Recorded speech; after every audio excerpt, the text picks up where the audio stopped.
And we are live. Hello and welcome to Genealogy Quick Start. I am Shamele, your host. And did you know that this is a Philly Cam show? Yes, if you live in the city of Philadelphia, you can watch Genealogy Quick Start on Wednesday nights at 7:30 p.m. You can also watch on Facebook or YouTube channel, live or recorded. And please remember to subscribe. We are so close to 1,000. Help us to get over that hump, please. Hey, how are you? Type in the comments where you are watching from. Are you home? Maybe you're down the shore, or maybe you're visiting a grandkids. Let us know where you are. Let us know that you are here with us, whether it's in recording or live. Today we have a super special guest. Michael is super special because he makes me so proud. I remember when Michael set out a goal to become a certified genealogist, and he worked his butt off. And we're just going to see a sliver of his work in a quick start called Evidence of Freedom. But before we get to the quick start, our special regulars, Jim and Michael, are going to do a quick start called Commingling Collaterals. Commingling Collaterals. So, what is a collateral? Well, I have a collateral right here for you. Hello, Auntie Pooh. Hey, Niecy Pooh, how are you? So, this is my Auntie Pooh, Ursula Toomer Burfett. And she is a certified crew for TV studio at Philly Cam, where she helped me to make this an award-winning show. So thank you, Auntie Pooh. You're welcome, Niecy Pooh. Love So you. when we said, what's a collateral? Here's an example of collateral, my Auntie Pooh. So really collaterals are aunts, uncles, cousins, someone other than your direct ancestry. And so today, Jim and Michael are going to talk about collateral relatives and why they're so important. And my Aunt Ursh, as a collateral, she is one of my mom's 11 siblings. Yes, my mom is one of 12 children. And, if anyone was going to research a person out of all of them, they would find out some pretty interesting things about my Auntie Pooh. One thing is that she can drive almost anything. Like I remember when she used to drive the New Jersey Transit bus, I was all proud. My auntie could drive one of them big, long buses. And then I remember when my auntie was a postal lady, and I could just imagine her saying hi to all her people on her route. And it turns out that my Auntie Pooh was also a longshoreman at the port of Elizabeth. She drove those big trucks that move those containers, those big giant containers that bring all of our stuff from China and from where she used to drive them big giant trucks. So, Auntie, which of those driving jobs did you enjoy the most? I would say New Jersey Transit. So why'd you like it on the New Jersey Transit the most? Well, it was less dangerous job than the port, and I got a chance to really meet people, and it was a great experience. It brought me up on my communication skills with people. I just really enjoyed it. Yeah. Yeah, so I'm sure it was a lot less dangerous than lugging them giant containers around the port of Elizabeth. Yes, less stress, less stress. So Auntie Pooh, you can hang out if you'd like, and you can come back at the end when we do our question of the day.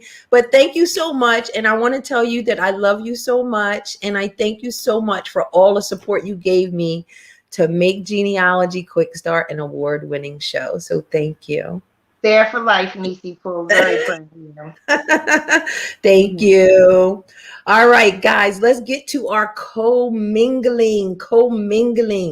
Let's bring on my buddies, James M. Beidler, editor and columnist, And Michael John Neill, blogger, author, genealogy tip of the Tip of the day. day. Yeah, you almost said quick start again. Yeah, you got that on the brain. I love saying genealogy quick start. So, Yeah. I wanted your auntie to stay on here to tell us all your secrets, but that's another show. That's another show. So, what exactly does commingling collaterals mean, guys, and why is it important? Well, first of all, you have to say that fast 10 times. Then we'll. Commingling.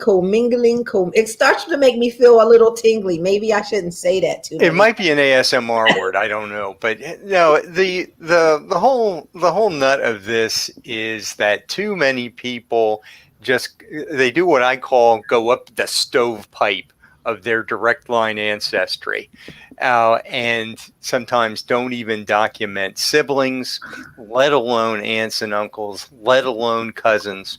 And as we'll talk about in the quick start, you can be denying yourself not just a lot of the richness of genealogy, but also end up with some inaccuracies and end up not having some artifacts that go down in other lines of the family. I love that stovepipe. You're such a colorful guy. No wonder you're like this editor, columnist, writer extraordinary. Stovepipe. Guys, don't hang out in that stovepipe. I love that.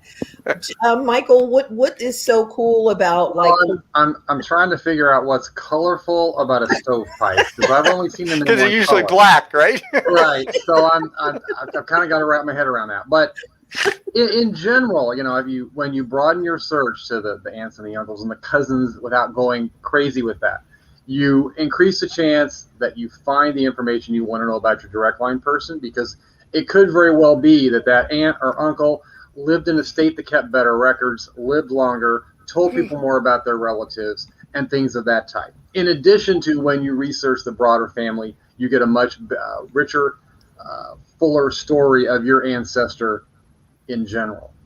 You just have a better chance of getting the information that you want, even on your direct stovepipe. Yeah, because I've seen some wills. There's one I'm thinking of particular in one of my Lebanon County lines where one of the siblings of the generation died without any children, so he named all his brothers and sisters heirs. And that's the best document of the family because it's from a time when there weren't too many church records. Well, those are the best relatives you want to find. You want to find a relative that had no descendants and had money. Not because you're hoping to get some yourself, but all joking aside, I know you see dollar signs, but all joking aside, when an individual dies in that situation, to completely settle the estate, intestate, or however that may have to be done, they'll have to reach out to those heirs. And depending upon what you don't know, those estate settlements can be extremely, extremely valuable. Yep. Yeah, you just gave me a really good idea on one of the owners that I'm looking at. Thank you. That's why I do this show, so I can find out tips. But I will tell you before we get started really quickly, that doesn't always work. I was hoping I had a relative. He died the best way possible from a genealogy standpoint. He had no children. He had no nieces or nephews, given the family structure. And he died, and I'm like, oh, this is going to be great. He didn't have a will. It's going to have to go back to the descendants of all his first cousins in the U.S. and Ireland and Australia, whatever. And of course, he died with that 2 cents to his name, and which means there was no record, there was no estate. It was a good theory to pursue, and you want to pursue it, but if there's no money, so Michael, is it okay for you to transform me without then kicking dirt on me, saying it probably won't work or don't expect it to work? Allow me to have some hope for a second, Michael. I am an extreme realist. I just want to be very pragmatic and don't like to give false hope. Mathematician at heart. Not that, well, Yeah. Let's say hello to who we have here. We have Jenny Watton here. We have Dean Henry from Philly. Go AAGG. Always got to rep the genealogy group. Wayne Stepler. Hello, Wayne from Magnolia, up the road a piece. And Benita Gibbs, hi, how are you? From stormy Apex, North Carolina. I love that name. And we have Quintilla Draper from Cleveland, repping Dr. Debbie. Hello, how are you? We have Gary Franklin here from Toledo. And where you see Gary, not far behind, is Renata. How are you, Renata? You guys should get stars for like being in the genealogy everywhere. So nice to have you here. And Kathy Mulligan Wiseman. Hello, hello. So you guys ready to get started with the quick start? Ready or not, here we go. All right. But before we get started with the quick start, I have a question for the audience. And I am going to actually put it into the chat because this is our question of the day. And we want to give you time to think about it. Do you have a favorite auntie or uncle to research? Okay. Or maybe you just have a cool auntie uncle story like I did. You know, my auntie is so cool. Imagine my little auntie. She's not that little. She's probably like 5'5", and she's out there with all the men, being a longshore woman on her big truck. All right. So if you have a favorite auntie or uncle to research, let us know about them. But guys, let's go ahead and get started with the quick start. So step 1 for commingling collaterals is choose a family line. Okay. So for our example, which family line did you choose? Well, I think there's two different examples we've got. One was the all the siblings full and half of my great-great-grandmother, Noncha Gross Ufkus. And it was, yeah, well, she was not born one, she married one. But her father was married 3 times, and he reproduced with the first and the third. And the third had reproduced with her previous husband. And as we see in you got to kind of broaden everything out. And it took researching my step third. Are you telling us the whole story? We just want to know the line, Michael. Okay, so I picked and what's the other one? So that's one line, and then there's another example that you're going to have. Yes, and it is eluding me at the moment, but I picked it. Okay. You'll know it when you see it. Emmer. It's Aunt Emmer. It's Emmer. Okay. Yeah, so first you have to choose a line, pick a lane, and then you want to select a recent generation. So what do you guys mean by that? Well, the nut here is that you don't want to choose what's currently your terminating ancestor or terminating generation, because you probably don't have too many facts about that terminating generation. We're saying go at least one generation closer, because there you're going to have more data to start. And a lot of times in genealogy, to get some, you got to get some, you got to give some. And if you've got some already, some information, then that's going to give you more logical paths to expand from there. I would say you excessively compulsively want to beyond exhaustive search that little more recent generation, right, where you think you know everybody and it's their parents you're stuck on and whatever. Make certain you have done all you can and beyond on those people, largely because that's probably the best way to get good solid clues or leads or suggestions about the earlier generation that you really want to know more about or get the names of or what have you. Yep, because there might not be records, as many direct records of that earlier generation. They may be indirect records by reference that's in the one that's more close to you. Right. We know we want that stuff. We want it that far back, but come back and fill in. That's what I like to say. Fill it in. We stoop to conquer. Yes. See, you always have to, can I say that's colorful?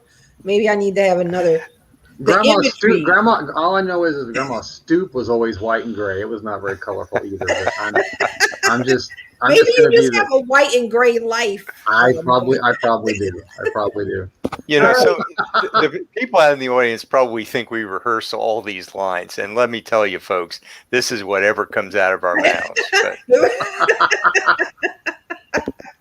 All right, let's move on to step 3. Is to then go ahead and do the research on the collaterals, the aunts, the uncles, the cousins, that sort of thing. So let's move and show our first example. I can do it. I could do it. You could do it, Shamele. Woo, woo. Here we go. Share. Maybe. There we go. So who are we looking at, Michael? We are looking at, the person I was really stuck on is the Elizabeth. Why am I pointing at her? You can't see that. The wife, well, actually, the stepdaughter is the person. She's a half sibling of my great-great-grandmother. And it's her mother who's listed there 2 lines above. And look, the very short version of this is Anna was born with the last name of Gross. You see her here with the last name of Wirtz.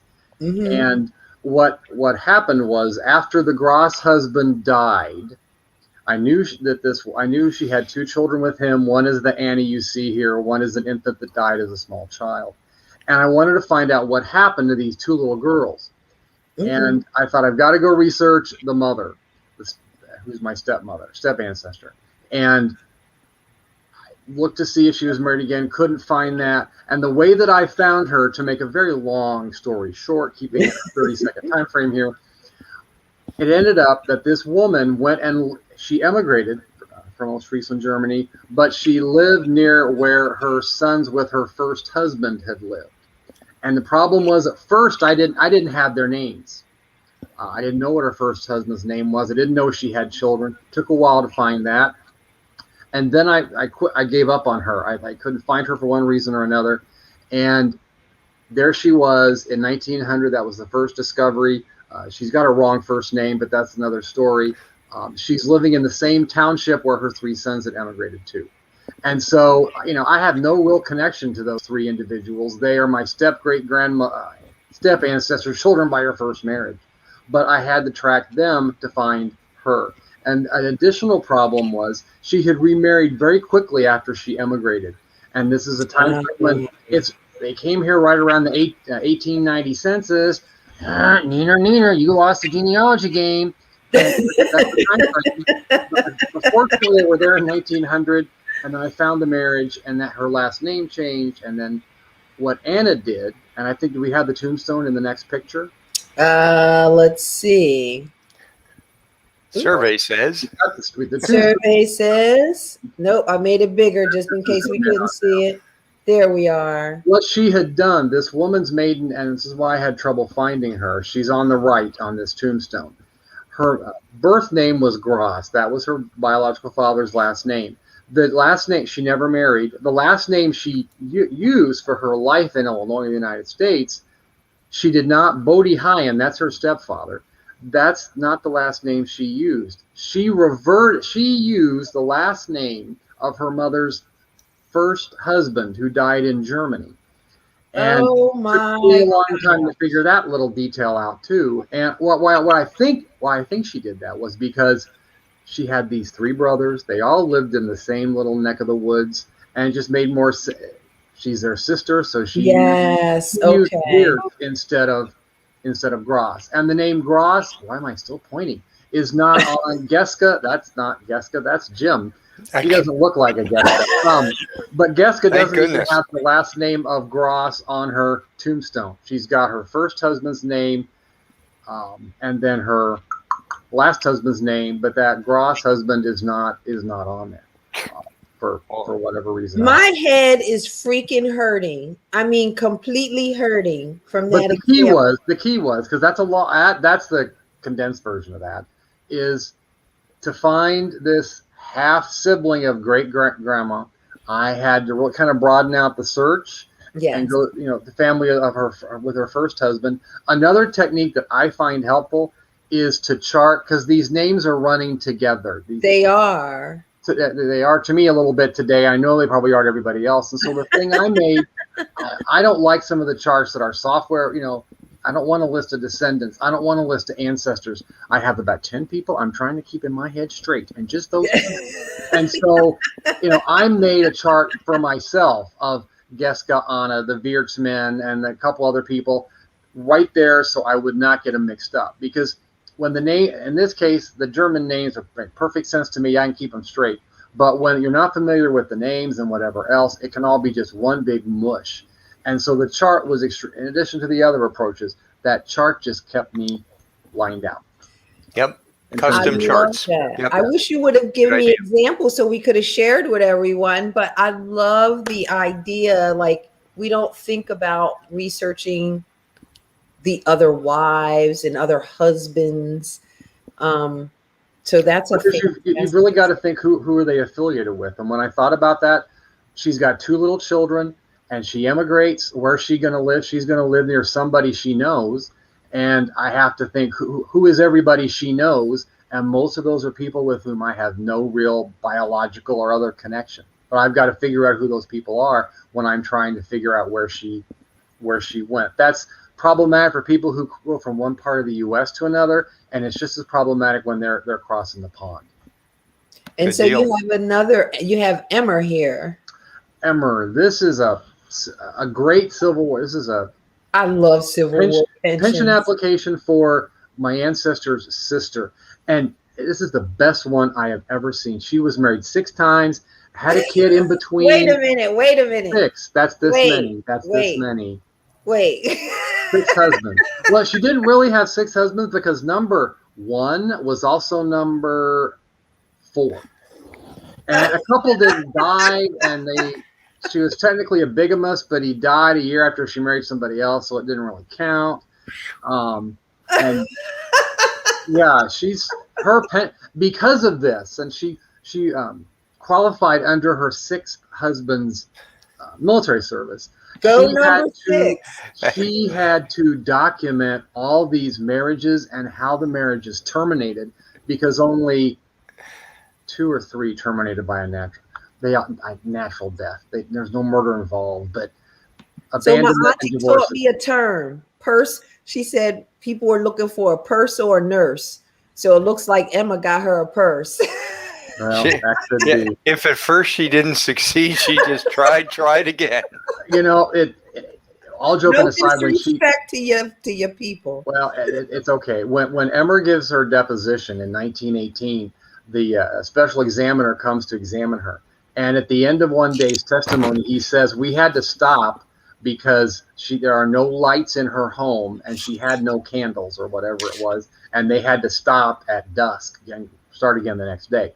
But in the context of this scenario, because I don't want to get too far, because she's an interesting woman, she mentions in her deposition, she mentions here that she had a brother and 3 sisters, and then a half brother and a half sister.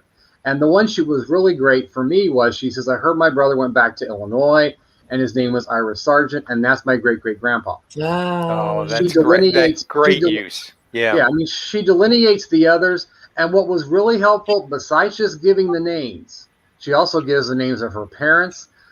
She's indicating where she thinks they're living. It kind of also confirmed they didn't keep in close contact, because she didn't really know what happened to Ira, just he went back to Illinois. Good details about her father, but this is This is amazing. This is the tip of the iceberg in what's in her pension. I love it. And you know, that special examiner, after he was done with her, he went on a 3-day bender. After all that. You better find out where the nearest tavern to her house is, because he was there. She even suggests that her father might not. His last known existence is about 1947 or 48. She even suggests that her father might not have died. He just simply might have left. She doesn't blatantly state that, but and the thing is, you've got to remember, and this goes back to evidence of analysis.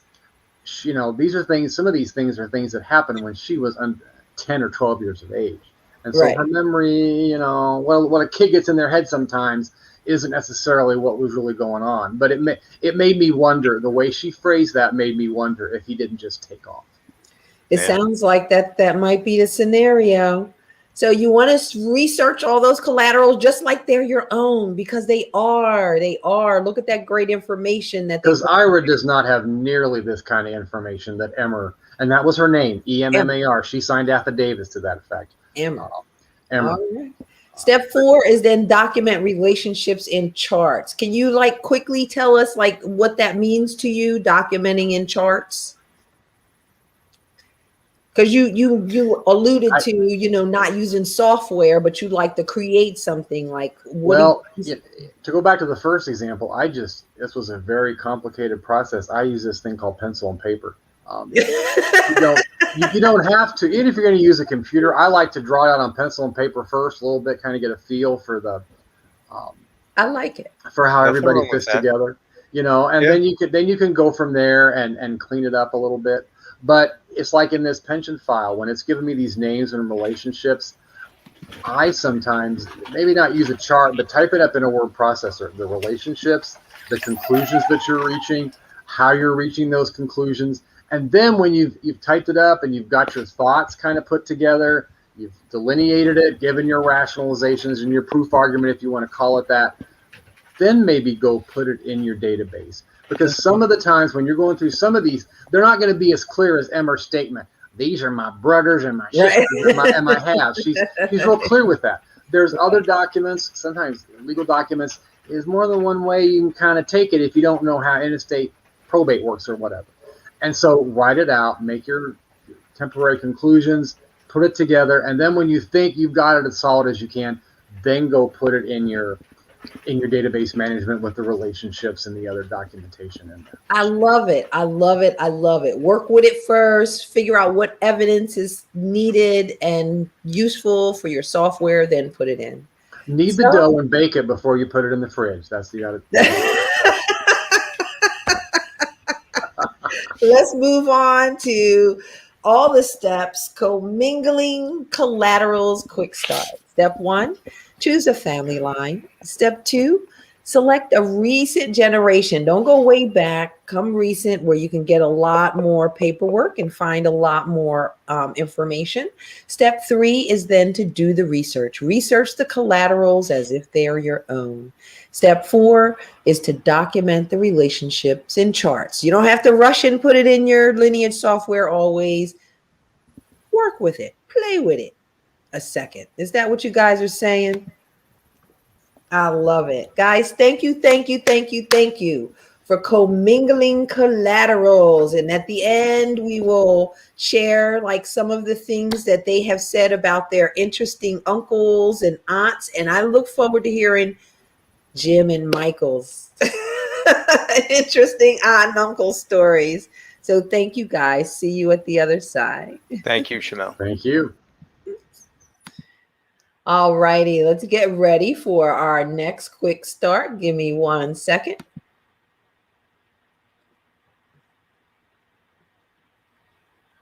All right, welcome to our second quick start. I'm Shamele Jordon, your host. And our guest today is extra special for me. Like I said, he's one of my fun buddies. From the moment we met, I knew that, you know, we were going to have fun, because I just didn't even care what I said to Michael sometimes, because he is a trip and he is just so much fun. Hello, Michael. How are you? Oh, not too bad. Not too bad. How are you? I'm good. I'm good. It's so nice to be able to reconnect with you. Yeah. And one of the things that happens when two people connect on a record or an era is that they end up not knowingly researching the exact same record group. And me and Michael did that, but he actually turned it into something. And I'm going to share that with you after his quick start, which is called Evidence of Freedom. So, Michael, let's go ahead and jump right in. Sure. All right. So, today we're going to talk about evidence of freedom, specifically manumissions. So do you want to define, Michael, what manumissions are? Sure. What we're going to be talking about really is when enslaved individuals were freed by their owners specifically, not because of law or any kind of legal requirement or abolition of slavery, but just we're free. Oh, you got the wrong name, wrong Michael. The wrong Michael. Thank you, Michael. Sorry, No Michael. See what I mean? He is relentless. So basically when we're still during the era of slavery, but a enslaved individual was freed by their owner. Okay, fantastic. And what I didn't say, and I apologize to Judy Russell, the legal genealogist, Mark Lowe. I just totally forget to say that you guys are certified genealogists and certified genealogist lecturer. No disrespect at all. I am so amazingly proud of you, Michael, for accomplishing such an amazing goal. So let's go ahead and jump in and get started because Michael has a lot to share. And again, this is just a sliver, a very small sliver of the work that Michael did. I mean, this was a huge project. And so let me jump in. So for evidence of freedom, that is trying to find documentation showing someone being freed. So first step, this is Jim's crosshairs of genealogy, which is to determine a place and a time. So you always, I guess, start with where they are, right? Yeah. Which is the most recent record that you have on them. And so then step 2 is, oh, hold on. I think I have a document for, step 2 is then to research that person from freedom back to enslaved, right? And so Michael shared this great record, which I will show with you. Maybe. Yes. Yep. And it is the 1860 census of Caroline Ridgely with her children in Baltimore City, Maryland. So Michael, tell us about Caroline Ridgely. So you can see her here at the head of a household on line 33. And she was an older woman. She's listed, as are all of the other members of her household, as mulatto. She was working as a washerwoman. There's no relationship stated because this is 1860, but being in Maryland, slavery was still legal at that time. So there would be 2 options. Either she was born free or she was freed by her owner, or had potentially moved into Baltimore from a northern state where, but she was born in Maryland. That last column there with the ditto marks is place of birth, and she was born in Maryland. Okay. And so from there, you said that you searched, you got the 1850 census, and then she wasn't in the 1840 census. So you right. kind of are determining a time. Exactly. But yeah, still, you can narrow it down a lot there because of the 18. She's there on the 1850 census. She does not have her family with her. She's actually at that time listed as a servant in another man's household, a white man, and you can actually go through year by year and find her in the Baltimore City directories. That's how I was able to identify that this was in fact the same woman. And also, frankly, looking at maps, and that takes you back to step 1 of really knowing the time and place that you're researching. The address where she and her family were living in 1860 was literally right around the corner from the address where she was living in 1850. Okay. It's a different street name. Right. But it's, a crossroads. Yep. Right around the corner. So do all that research. One thing that we always do as genealogists, it's hard not to do, is we just keep trying to tunnel back instead of making it wider and getting a deeper pool of records from where we are. So I love that. City directories are fantastic because they can go year by year. And so research back in time, Michael, those are fantastic records. You said maps, you said city directories, census records, great stuff. So then you want to move on to step 3, and that is to learn the local laws. So how do you find out what the local laws are? The easiest way is just to look at through Google Books or Internet Archive. Those have pretty broad selection of historical law books. Some sites, Maryland is one of them. Some states actually have kind of dedicated pages, either through state archives, state library, the state legislature, where they just have kind of a clearinghouse almost website with all of the historical law books digitized. Fantastic. So in this case, obviously what you want to know is under what conditions could someone be manumitted, and then what were the requirements after they were manumitted. In Maryland, they could be manumitted either by deed or by will. A deed of manumission obviously would be in the deed books. A will would be in the will books. So that's two different, record sets to look at. All of those are, of course, indexed not by the name of the individual being manumitted, though you can sometimes find a deed of manumission for where the person being manumitted is listed in the index. If you look at a grantee index. But not a grantor index, obviously. And then the other interesting aspect that makes this very, very difficult is that in many parts of the country, and this was the case in Maryland, when a enslaved person was manumitted, they were required by law to leave the area.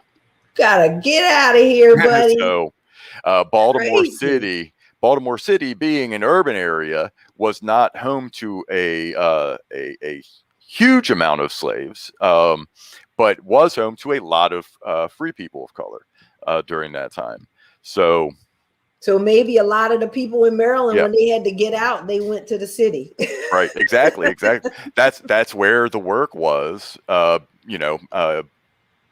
where the work was, and it was kind of a hub. Did they normally have to leave the county, Mike, or did they have to leave the state? In Maryland, it was just the county. Okay. Yeah. So I guess it just depends on where you are. Right. And sometimes, depending on which county, and how big it was and that sort of thing, they might even get away with just leaving the immediate vicinity. Yep. Don't be showing all your freedom to all the slaves. You gotta have to take that to the side somewhere. Exactly. That's the whole purpose behind it. And the other thing is that they didn't want to encourage slaves to run away to go with their family members that were nearby, that were free. So I don't know. They should have thought about that. Maybe if they got to be near their family, they wouldn't want to run away.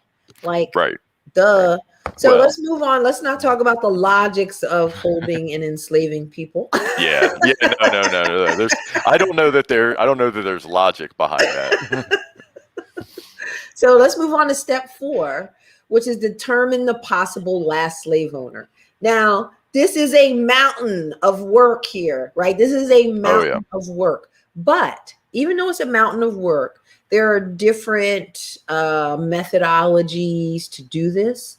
And if you could maybe, I'm gonna let everyone know for sure that we are going the opposite direction that Michael went with this project, right? So you went the other way.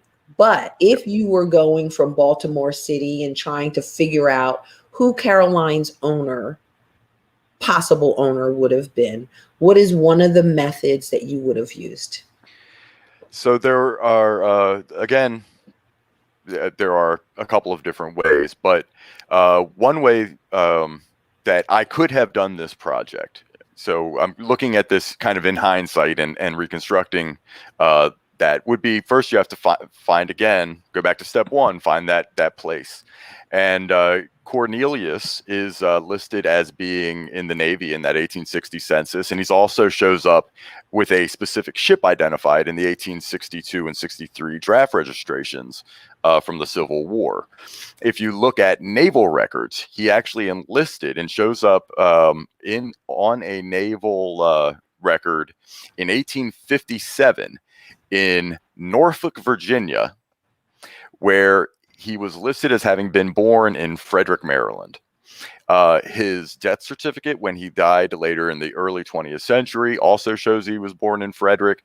And I believe it was his sister, when she died, her death certificate also says that she was born in Frederick. And so we have a couple of different records that all point to the same county. Now, Frederick County was 2 counties away from Baltimore City.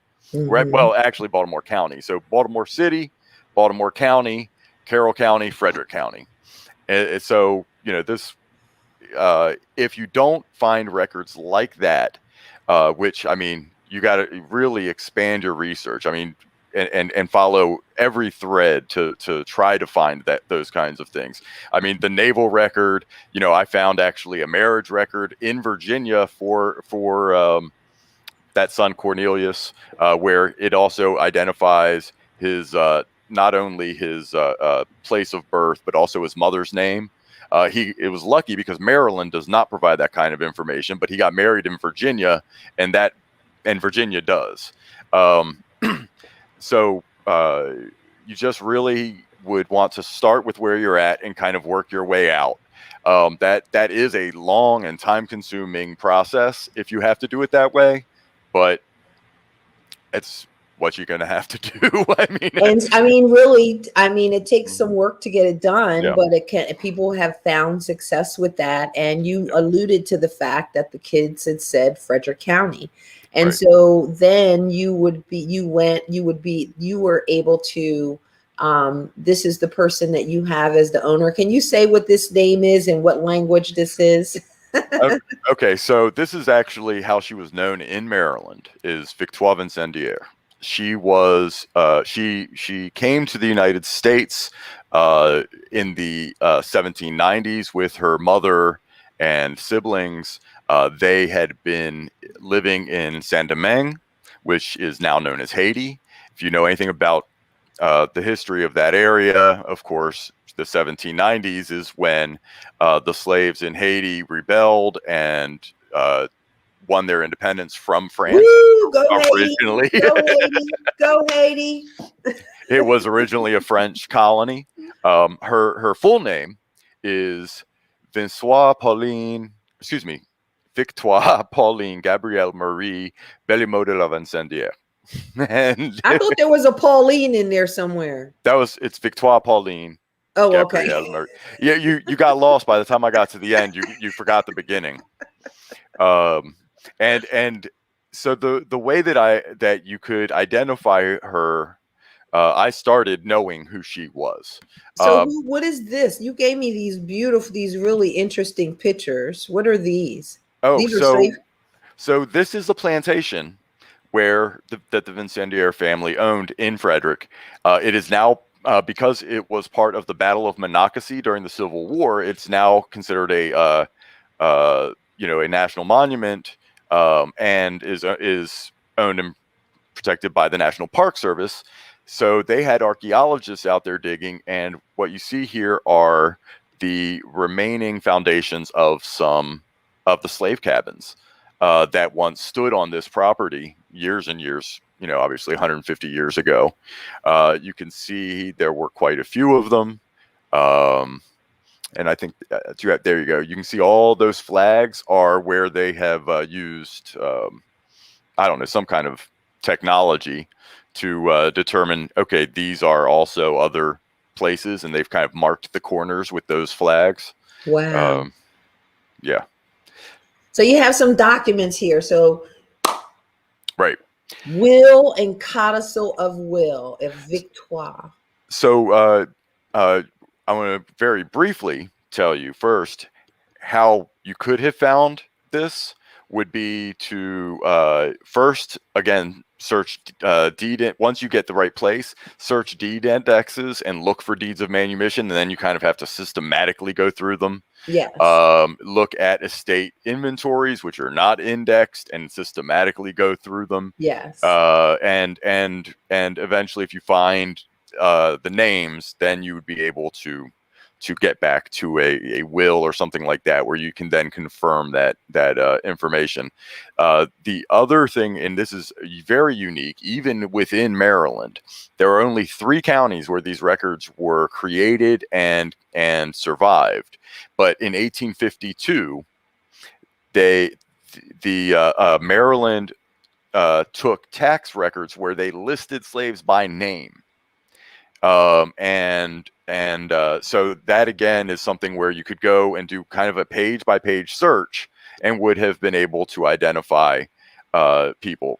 Can you say that year again? 1852. 1852. Maryland, 3 counties. Yep. It's listed slave by. Did Mr. Henson do a book on that? Did someone do a little book? Jerry Henson, he may have done one. I believe he might have done the one in. Oh no, I think he was focused more on the 1832 list, which were tied to the Maryland Colonization Society, which were separate registrations of free people of color. Yeah. So let's go ahead and look at what you found. So in the will, let's see, in the will of Victoire, you were able to find, and sorry that I did not type out any of this text. I think everybody is going to practice there. I meant to make this a little darker, but what are we looking at, Michael? Okay, so this is, well, that this isn't the one we wanted. Yep. Oops. That's yeah, that's the probate at the end of the will. I'm sorry. You're all right. So I can describe it. So first of all, Victoire wrote her will in French, so that's fun. Luckily, I took French for 6 years, so I could understand it.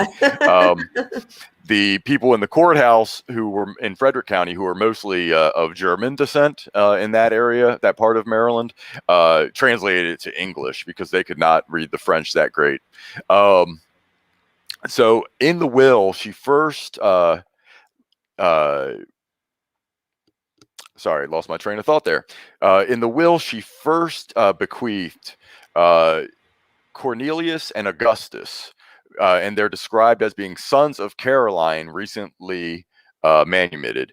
And she bequeathed those, one to her sister and one to her nephew, her sister's son.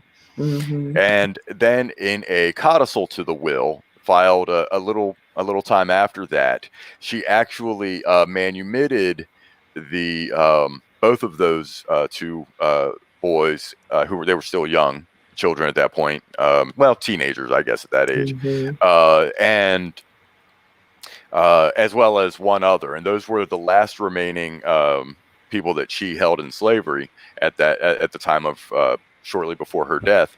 But what she did is she actually freed them when they reached a certain age. I saw one was like age 15 when they received age 15. Yep. So that's a part of the I didn't. So step 5 is actually to research the records, search for evidence of manumission. And I want to show you guys this really cool manumission Michael has as soon as my brain and my fingers come together. So Caroline, who we saw as the mother in 1860 census, this is her manumission. And I think I'm pretty sure I made it bigger. Here we are. There we go.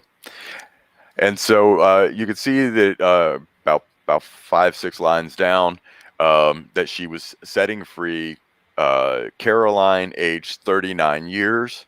Now, this, as well as her infant daughter, and this does not provide the last name. I actually got the last name from those records of her sons, Augustus and Cornelius. And this is her daughter in here, Caroline. Liberation, manumission. I love it. I love it. Liberation, liberate Caroline. That's right. That's right. And then this one is where they list the surnames. Yep. And this is actually the deed of manumission for Augustus. by Victoire's nephew, Enoch Lewis Lowe, who was actually at this time just recently the governor of Maryland.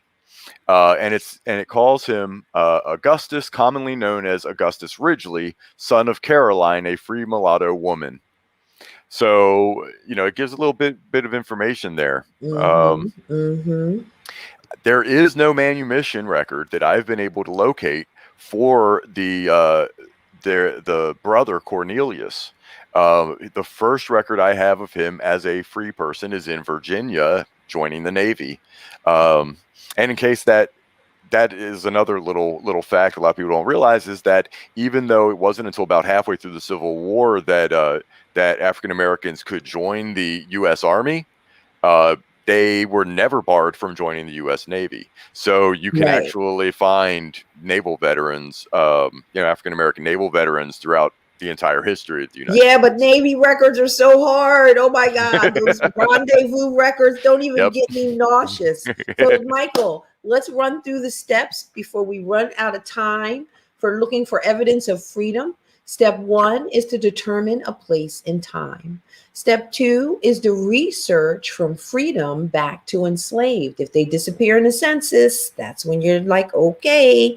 Step 3 is to learn the local laws. Were they required to leave, the area? Did they have to register somewhere? Find out what the local laws are for your state, for your county. Step 4 is to determine the possible last owner. And step 5 is to search for evidence of manumission. So those are the steps. So before I bring everybody back on, I want to talk to Michael. And Michael, you have 1 minute. Michael and I were researching, because we researched the Civil War. We came across these things in the back of people's compiled military service records that said the Slave Claims Commission registered, and Michael actually created indexes of these from Delaware, from Maryland, and I think I'm missing one of them, Michael. Yeah, volume 2 is Kentucky, which has over 4,000 entries. So tell everyone what the Slave Claims Commission is. So first under general orders of the from the president to the army, and then also required by Congress, basically any enslaved person who enlisted in the U.S. Army during the Civil War, their owner could be compensated about $300. That's it. That's what the Slave Claims Commission was. And they had to file claims that would then create a paper trail. All right. Thank you, Michael, so much. We have people who put their auntie uncle stories in here. We have probably like 3 minutes left. Let's check out these auntie uncles. Look, we have so many people. Denise, I didn't say hello. Sharon, I didn't say hello. Ari, Kathy. Kathy said this might be her ancestors. Denise, Angela, Allen, Dawn. Hello, Dawn. Hello, Linda. Let's see. We have an auntie uncle. Okay. Great uncle. Gary Franklin says great uncle, a doctor in Springfield, MO, who was a target of the KKK smear campaign alleging malpractice against a white woman that died. Totally exonerated. Love that story. Not to research, Jenny says, but I do have a great aunt that has a majority of the family photos. Ooh, you better be nice. Jenny. Her great-granddaughter wants me to come and help organize. Oh my God, Jenny, you're in. Let's see. Dawn says her great aunt Bessie, who married 8 times. You have been taken down, Michael John Neill, with your little 6 times married. All right. I think and you guys have any Michael, Jim, auntie stories, uncle stories, favorite collateral stories? And seriously, we have 2 minutes. I was named for my great uncle James DeHart Mockmer. That's the best I can get for you. Lucky you, uncle name. Yeah, I have my third great grandmother's sister. I won't go into all of the stories, but Thank you, Michael. her portrait hangs in the county historical society in Oh, or is it the town? I don't know if I think it's the Boston. It's up in Boston Spa, New York. wow. But she had a name, Silent Becky, or obstinate Becky. And she never had any children, but she left a lot of stories behind, which includes being imprisoned, jumping from a train, and breaking her dying brother out of a Civil War hospital in Maryland and carrying him back to New York so that he could die at home. I love that. Michael John Neill. My story is not nearly as colorful, but this is my great aunt. There we go. Oh. Ruth. I think that's her high school graduation picture. She also never had any children, which I think those are some of the people we want to document. Those that never, aunts and uncles, there's too many to everybody, but I try to focus on aunts and uncles that left no descendants. But she did write a book about her childhood growing up on the farm, which was really interesting, and told me some stories about my grandfather and my great and double great grandparents that I did not know before. So that was pretty cool. That's nice. I love that. I love that. Auntie Pooh, you have an auntie story? Favorite auntie? Oh, you're on mute. I think I muted her. Oh, ooh, ooh, ooh. Ooh. All right, Auntie. Well, Aunt Bernice, she just passed away. She was one of the favorite. She definitely was a favorite auntie. Great memories. A lot of your stories you got from her. That's true. So I heard tell of an uncle who doesn't believe in licenses. Driver's licenses, marriage licenses, no licenses at all. That's a fun uncle. I didn't say it was my uncle, but it's somebody's uncle out there. So everyone, thank you so much for joining us. And Michael Hait, thank you so much for being on the show. And Auntie Pooh, I love you. Love and you Michael more, and Mel. Jim, I love you guys too. Everyone watching, thank you so much. I really appreciate you being here. Have a fantastic day. Thanks. Don't leave, Bye. Auntie or Michael. Bye.